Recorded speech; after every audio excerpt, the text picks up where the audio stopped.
മുഖ്യമന്ത്രിയെ പോലെ ഒരാൾ ഉയർന്ന സ്ഥാനത്തിരിക്കുന്ന ഇതുകൊണ്ടാണ്, ആ ബന്ധം ഉപയോഗിച്ചുകൊണ്ടാണ്, കാര്യസാധ്യത്തിന് വേണ്ടിയിട്ടാണ് ഈ പണം കൊടുത്തത് എന്നാണ് ഫൈൻഡിങ്.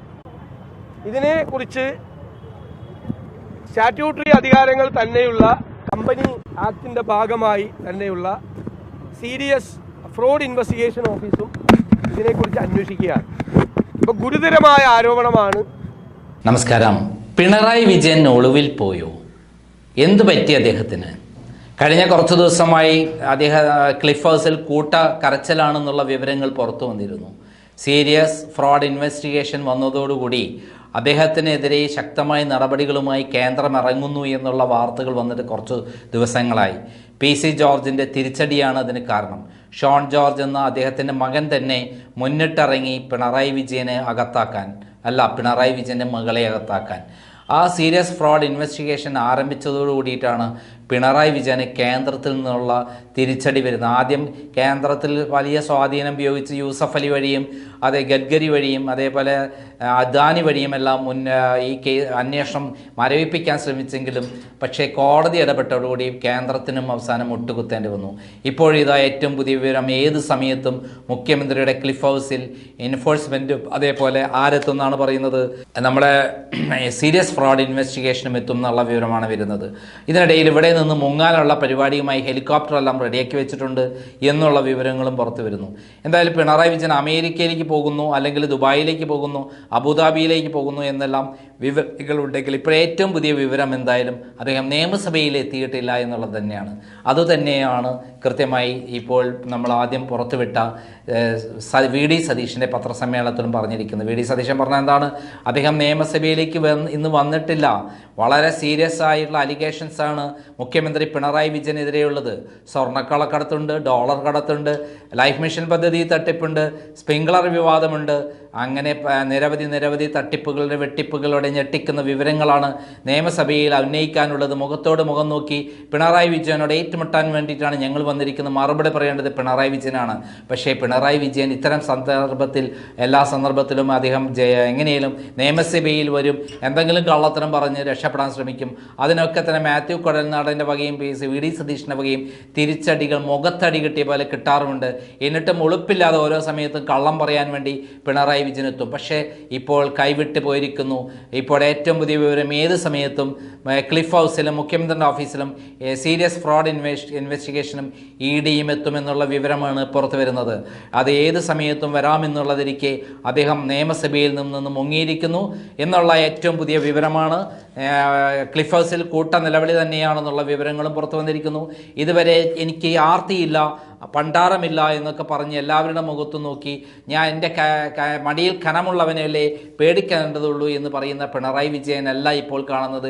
വിഭ്രാന്തിയുടെ പേടിച്ച് അരണ്ടിട്ടുള്ളൊരു മനുഷ്യനായിട്ടാണ് അദ്ദേഹം നിയമസഭയിലേക്ക് വരുന്നത്.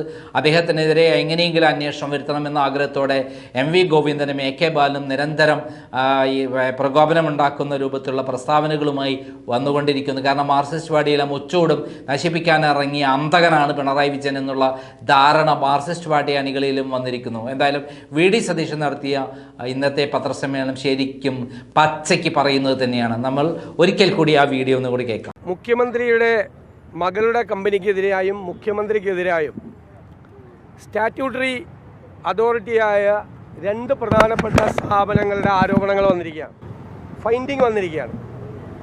അതായത് ഇൻകം ടാക്സ് ആക്ട് പ്രകാരം രൂപീകൃതമായ ഇൻകം ടാക്സ് ഇൻറ്ററീം സെറ്റിൽമെൻറ്റ് ബോർഡിൻ്റെ തീരുമാനവും അതിനെ തുടർന്ന് രജിസ്ട്രാർ ഓഫ് കമ്പനി ആക്ട് പ്രകാരം നടത്തിയ അന്വേഷണത്തിലും വളരെ ഗൗരവതരമായ ക്രമക്കേടുകൾ ഈ കമ്പനി നടത്തിയതായി പറയുന്നുണ്ട്. യാതൊരുവിധ സേവനവും കൊടുക്കാതെ വലിയ തുക അവരുടെ അക്കൗണ്ടിലേക്ക് വന്നു എന്നാണ് രേഖപ്പെടുത്തപ്പെട്ടിട്ടുള്ളത്. മുഖ്യമന്ത്രിയെ പോലെ ഒരാൾ ഉയർന്ന സ്ഥാനത്തിരിക്കുന്ന ഇതുകൊണ്ടാണ്, ആ ബന്ധം ഉപയോഗിച്ചുകൊണ്ടാണ്, കാര്യസാധ്യത്തിന് വേണ്ടിയിട്ടാണ് ഈ പണം കൊടുത്തത് എന്നാണ് ഫൈൻഡിങ്. ഇതിനെക്കുറിച്ച് സ്റ്റാറ്റ്യൂട്ടറി അധികാരങ്ങൾ തന്നെയുള്ള കമ്പനി ആക്ടിന്റെ ഭാഗമായി തന്നെയുള്ള സീരിയസ് ഫ്രോഡ് ഇൻവെസ്റ്റിഗേഷൻ ഓഫീസും ഇതിനെക്കുറിച്ച് അന്വേഷിക്കുകയാണ്. ഇപ്പോൾ ഗുരുതരമായ ആരോപണമാണ് മുഖ്യമന്ത്രിയെയും മുഖ്യമന്ത്രിയുടെ കുടുംബത്തെയും സംബന്ധിച്ച് വന്നിരിക്കുന്നത്. മുഖ്യമന്ത്രി സത്യത്തിൽ ഈ സ്ഥാനത്തിരിക്കാൻ യോഗ്യനല്ല. കാരണം ഒരു വളരെ പ്രധാനപ്പെട്ട അന്വേഷണം അദ്ദേഹത്തിനെതിരായി നടക്കുകയാണ്. അപ്പോൾ അദ്ദേഹം ഇന്ന് ഞങ്ങൾ നിയമസഭയിൽ ഈ വിഷയം കൊണ്ടുവന്നപ്പോൾ അദ്ദേഹം ഒളിച്ചോടുകയാണ് ഉണ്ടായത്. നിയമസഭയിൽ പോലും ഇന്ന് വന്നില്ല. മാത്രമല്ല, ഭരണകക്ഷി അംഗങ്ങൾ പ്രകോപിതരായി ഈ വിഷയം അവതരിപ്പിക്കാതിരിക്കാൻ മനഃപൂർവ്വമായിട്ടാണ് അവരാണ് ബഹളം ഉണ്ടാക്കിയത്. സത്യത്തിൽ ഇന്നത്തെ സഭാ നടപടികളെ തടസ്സപ്പെടുത്തിയത് ഭരണപക്ഷമാണ്. കാരണം മുഖ്യമന്ത്രിക്കെതിരായി ഒരു വാക്കുപോലും പറയാൻ പാടില്ല. മുഖ്യമന്ത്രിക്കെതിരായി സംസ്ഥാനത്ത് പ്രതിഷേധം പാടില്ല, തെരുവിൽ പ്രതിഷേധം പാടില്ല, നിയമസഭയിൽ മുഖ്യമന്ത്രിക്കെതിരായി സംസാരിക്കാൻ പാടില്ല. അപ്പൊ പ്രതിപക്ഷത്തിന്റെ എല്ലാ അവകാശങ്ങളെയും റോട്ടിൽ അടിച്ചമർത്തുകയും നിയമസഭയിൽ നിഷേധിക്കപ്പെടുകയും ചെയ്യാം. അതിൽ പ്രതിഷേധിച്ചുകൊണ്ടാണ് ഞങ്ങൾ ഇന്ന് നിയമസഭാ നടപടികൾ ഞങ്ങൾ പൂർണ്ണമായി ഇന്ന് ബഹിഷ്കരിച്ചത്. ഗുരുതരമായ ഈ ആരോപണങ്ങൾ തീർച്ചയായിട്ടും മുഖ്യമന്ത്രി അതിനെക്കുറിച്ച് ഒരു മറുപടിയും പറഞ്ഞില്ല. കഴിഞ്ഞ ദിവസം നയപ്രഖ്യാപന പ്രസംഗത്തിന്റെ മറുപടിയുള്ള ദിവസം ഞാൻ ഈ വിഷയം ഉന്നയിക്കുകയുണ്ടായി. പക്ഷേ മുഖ്യമന്ത്രി ഒരക്ഷരവും പറയാതെ രണ്ട് കൈയും പൊക്കിപ്പിടിച്ച് ആ രണ്ട് കൈയും പരിശുദ്ധമാണ് എന്നാണ് പറഞ്ഞത്. കഴിഞ്ഞ കുറേ ദിവസങ്ങളായി അദ്ദേഹം നടത്തിക്കൊണ്ടിരിക്കുന്നത് ആർത്തിയെ സംബന്ധിച്ച പ്രഭാഷണങ്ങളാണ്. ആർത്തി പാടില്ല, ആർത്തിയാണ് നമ്മുടെ മനസമാധാനം നഷ്ടപ്പെടുത്തുന്നത്, മനസമാധാനം ഇല്ലെങ്കിൽ ഉറങ്ങാൻ പറ്റില്ല തുടങ്ങിയ ആർത്തി പ്രഭാഷണത്തിന്റെ പരമ്പരയാണ് മുഖ്യമന്ത്രി കഴിഞ്ഞ കുറേ ദിവസമായി നടത്തിക്കൊണ്ടിരിക്കുന്നത്. പക്ഷെ നിയമസഭയിൽ ആദ്യം ഈ ആരോപണം ശ്രീ മാത്യു കുഴൽനാടൻ ഉന്നയിച്ചപ്പോൾ അന്ന് മറുപടി പറഞ്ഞത് ഒരു രേഖയും ഹാജരാക്കാൻ ഇൻകം ടാക്സിന്റെ ഇന്ററിം സെറ്റിൽമെന്റ് ബോർഡ് അനുവദിച്ചില്ലെന്നാണ്. ഇപ്പൊ രജിസ്ട്രാർ ഓഫ് കമ്പനീസ് പറയുന്നു എല്ലാ അവസരം കൊടുത്തിട്ടും ഇവർ ഒരു രേഖയും ഹാജരാക്കിയില്ല. കാരണം ഇവരുടെ കയ്യിൽ ഒരു രേഖയും ഇല്ല.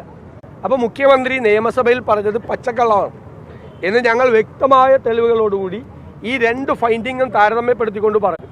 അപ്പൊ മുഖ്യമന്ത്രിക്ക് മറുപടി ഇല്ലാത്തതുകൊണ്ടാണ് രണ്ട് കൈയും പൊക്കി രണ്ട് കൈയും പരിശുദ്ധമാണ് എന്ന് പറഞ്ഞത്. അപ്പോൾ ഇത് വലിയ അഴിമതിയാണ് നടന്നിട്ടുള്ളത്.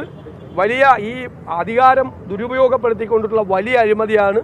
ഈ അഴിമതി അന്വേഷണത്തിൽ ഗൗരവതരമായ അന്വേഷണം നേരിടുന്ന മുഖ്യമന്ത്രി ഈ സ്ഥാനത്തിരിക്കാൻ യോഗ്യനല്ല, അദ്ദേഹം രാജിവെക്കണമെന്നാണ് ഞങ്ങളുടെ നിലപാട്.